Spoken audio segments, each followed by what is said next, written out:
We should carefully and real-time clean up the dust falling on the electrolytic paste ball pressing machine. In the process of disassembly, careful dust removal should be carried out to prevent it from invading the mechanical moving parts. Check the wear of the triangle liner, bearing, screw, nozzle, and other parts inside the body of the electrolytic paste ball press machine. Clean it up and replace the bearing grease. Check whether the base and safety bolt of electrolytic paste ball press are loose and tighten them. Open the inspection cover of the accelerator gear fit and wear state.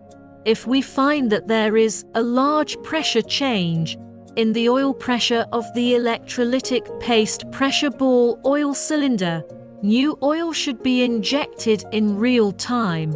If the oil pressure system of the electrolytic paste ball press is found leaking oil during operation, it should be stopped immediately and restarted after the oil leakage is repaired.